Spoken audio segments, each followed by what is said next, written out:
Fanny Adams was born on 30th of April 1859, and her family lived in Tenhouse Lane, on the northern side of Alton, a market town in Hampshire. Fanny lived with her father and 5 siblings. The family were apparently locally rooted. George Adams and his wife Anne, believed to have been Fanny's grandparents. They lived next door. Fanny was described as being a tall, comely, and intelligent girl. She appeared older than her real age of 8 and was known locally for her lively and cheerful disposition. Fanny's best friend, Minnie Warner, was the same age and lived next door. The town of Alton was renowned for its plentiful supply of hops, which led to many breweries opening in the town and made hop picking an integral part of its economy until the mid-20th century. To the northern end of Tenhouse Lane lies Flood Meadow and surrounding the River Way, which sometimes flooded the area in times of heavy rain. A large hop garden was located next to the meadow. The small market town of Alton had previously seen little crime during the 19th century. The afternoon of 24th of August 1867 was reported as fine, sunny, and hot. It was around this time that Fanny, along with her sister Lizzie and best friend Minnie Warner, asked her mother, Harriet, if she could go out to the nearby flood meadow. Having no objections and being pleased for the girls to leave her while she was getting on with the housework, Harriet agreed. Fanny and the local children had often played in the flood meadow, owing to its close proximity to Tenhouse Lane and the fact that there had been no real crime in Alton within living memory. As the girls were walking towards Flood Meadow and into a hop garden, they met Frederick Baker, a 29-year-old solicitor's clerk. He was wearing a frock coat, light-colored trousers, and a tall hat on his head. Baker had moved from his former home in Guildford to work and live in Alton about 12 months prior. He was employed as a solicitor's clerk by Solicitor Mr. Clements, whose office was situated in Alton High Street, opposite the Swan Hotel. Baker gave Minnie and Lizzie 3 halfpence to spend on sweets and Fanny another halfpenny. The girls had seen Baker before at church meetings and were thus unconcerned about taking money from him. Baker then watched the girls run up and down the hollow as they played and ate the blackberries he had picked for them. An hour later, Lizzie and Minnie decided that they had enough and opted to go home. Baker then approached Fanny and asked her to accompany him to Sheldon. Fanny refused, and it was then that Baker abducted her and carried her into the nearby hop garden. Lizzie and Minnie ran back to Tenhouse Lane, straight to Martha Warner.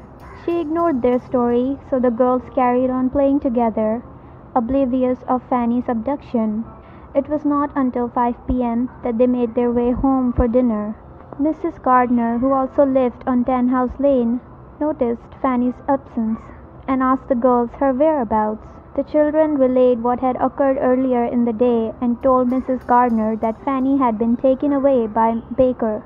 Mrs. Gardner then relayed the information to Fanny's mother, and the two set off to search for her. They met with Baker after going only a short distance, near a gate separating the hop garden from the flood meadow. According to the Hampshire Chronicle, Mrs. Gardner asked Baker what he had done with the child, but Baker assured her that he often gave money to children for buying sweets. Mrs. Gardner replied, "I have a great mind to give you in charge of the police," to which Baker told her she could do what she liked. Baker's position in town as the solicitor's clerk initially deflected any suspicion the two women had. Both returned to their homes, believing Fanny was still playing in one of the surrounding fields. Sometime between 7 and 8 p.m., Fanny had still not returned home, prompting Harriet Adams and a group of neighbors to search for her missing child.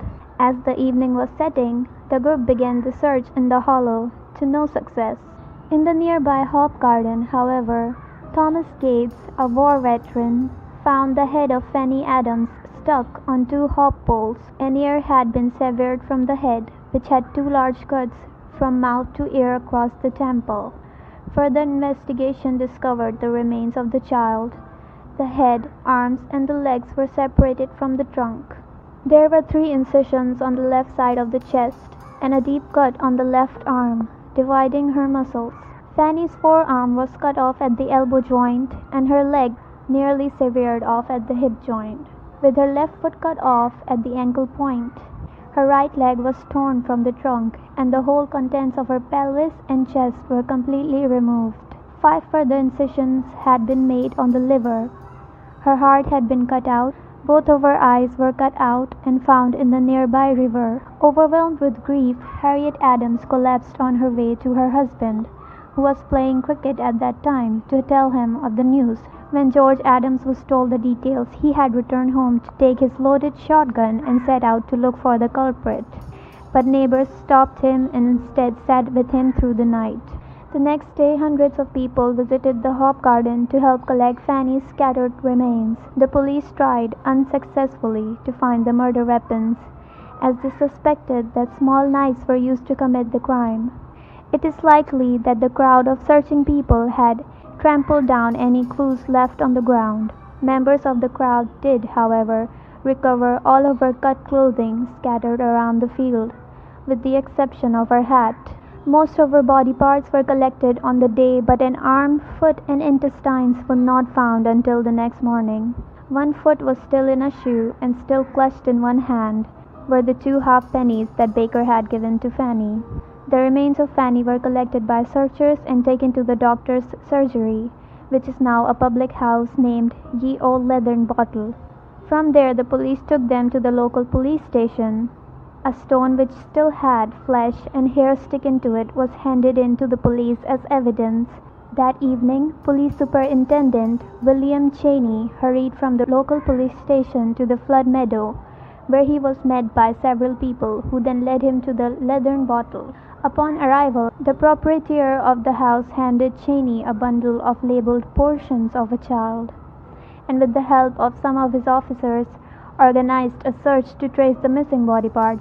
Hearing that Frederick Baker had been seen with the child prior to Fanny's disappearance, Cheney retraced his steps through the town and located Baker's place of work. Arriving at the solicitor's office at 9 p.m., he found Baker still at work, an hour later than usual. Baker protested, claiming his innocence, despite being informed that he was the only suspect. Cheney had no alternative but to arrest Baker on suspicion of murder. By this time, a large and agitated crowd had gathered outside the solicitor's office, forcing the police to smuggle Baker out the back door, for fear that the people would kill him. When searched at the police station, Baker was found to be in possession of 2 unstained small knives. Spots of blood were observed on both wristbands of his shirt, and his trousers had been soaked to conceal the bloodstains. After being questioned about his appearance, Baker responded, "Well, I don't see a scratch or cut on my hands to account for the blood." Baker's conduct during his interrogation was described as cool and collected. Sometime after the arrest, Cheney backtracked to Baker's desk in the solicitor's office and discovered a diary. An entry had been made for Saturday, 24 August 1867, which recorded, "Killed a young girl. It was fine and hot." The Hampshire Chronicle reported that the Hop Garden had been cleared on 21st of September, but nothing connected with the murder had been found. It also added that Baker remained completely unfazed with the murder and did not exhibit any symptoms of insanity or remorse. Further confusion was added when Baker stated that he was intoxicated after seeing the children, but all evidence and witnesses rejected his claim. Baker was transferred to Winchester Prison on 19th of October. Following investigations from Hampshire Constabulary continued until October. It was around this time when a young boy, whose parents lived close to the Adams family, came forward as an eyewitness. The boy testified that he saw Baker emerge from the Hop Garden at about 2 p.m. on the day Fanny was murdered, with his hands and clothes saturated with blood. Baker then reportedly stooped down to the river and calmly wiped himself with a handkerchief, after which he put a small knife and another unidentified object in his jacket pocket. The boy had related the story to his mother at that time, but she had not told anyone until she spoke out in a pub 2 months later. The police searched the whole area for 16 days, but no other weapons were found. Superintendent Cheney requested an immediate forensic test in late October. All recovered clothing and the 2 knives taken from Baker at the time of his arrest were sent to the Professor A.S. Taylor at Guy's Hospital in London, where they received the most detailed tests possible at that time. After examining them over the coming weeks, Taylor was able to confirm that the blood on the knives was from a human. One of the small knives contained a small amount of coagulated blood, although none was on the handle. Under cross-examination, Taylor stated he would have expected more blood on the knives and signs of rust if they had been washed. The quantity of blood found was surprisingly small. However, Taylor opined that an inexperienced person armed with a proper weapon could dismember a body in about half an hour. Blood was still run, but would not have spurted from the body. Further examination of Baker's clothes uncovered some small traces of diluted blood in some parts of his waistcoat, trousers, and stockings. The wristband of his shirt had been folded back and diluted blood stained the folds. Dr. Louise from Alton thought that ultimate cause of death was probably by a blow to the head with a stone. Leslie speculated that a larger instrument had to have been used to cut the body, and also added that dismemberment was achieved in less than an hour. Forensics indicated that cuts had been made when the body was still warm, and that Fanny had not only been cut, but also hacked and torn to pieces.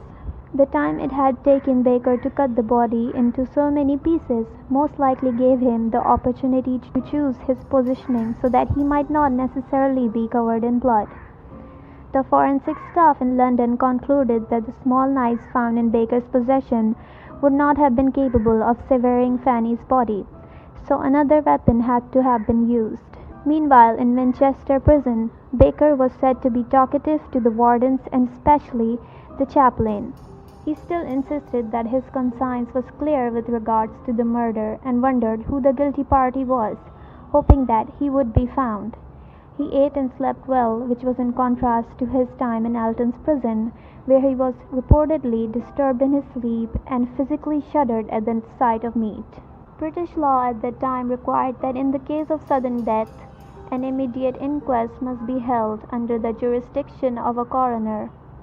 In the case of Fanny Adams' inquest, Deputy County Coroner Robert Harfield was in charge of the proceedings, which were held at the Duke's Head Inn in Alton on 27th of August 1867. The first to give evidence was Minnie Warner. She told the jury that Frederick Baker gave her money to run down the hollow with Fanny and into a nearby field while Baker picked blackberries for them. She was unable to identify Baker, but correctly described what he was wearing when he murdered Fanny. The next to testify was Fanny's mother, Harriet. She recalled that she met Baker at the gate to the hop garden and that he was headed towards the road which led to the Basingstoke. It was there Minnie identified Baker as the man who gave her the pennies. Baker contradicted Minnie at that time by saying, "No, 3 halfpence." When asked by Harriet to give his name, Baker refused but told her where he could be found. Mrs. Gardner, who had accompanied Harriet Adams to search for the missing girl, gave evidence next. She was able to identify Baker and told the jury that he appeared to be very relaxed at the time she saw him. After asking him if he had seen the missing child and inquiring why he had given her money, Mrs. Gardner told Harriet that she should give him in charge to the police. To which Baker calmly responded, "The reason why I speak so is that an old gentleman has been giving halfpence to the children for no good purpose, and I thought you were of the same sort." After being asked again of Fanny's whereabouts, Baker said that he left her at the gate to play. The coroner asked Baker if he wanted to cross-question the witness, but he declined. The inquest concluded that Baker was responsible for the murder of Fanny Adams and he was committed to Winchester Gaol to await trial. The trial took place at Winchester on 5th of December. The defense contested Minnie Warner's identification of Baker and claimed the knives found were too small for the crime anyway. They also argued insanity. Baker's father had been violent, a cousin had been in asylums, his sister had died of a brain fever, and he himself had attempted suicide after a love affair. The defense also argued that the diary entry was typical of the epileptic or formal way of entry that the defendant used, and that the absence of a comma after the word "killed" did not render the entry a confession. Justice Meller invited the jury to consider a verdict of not responsible by reason of insanity, but they returned a guilty verdict after just 15 minutes. On 24th December, Christmas Eve, Baker was hanged.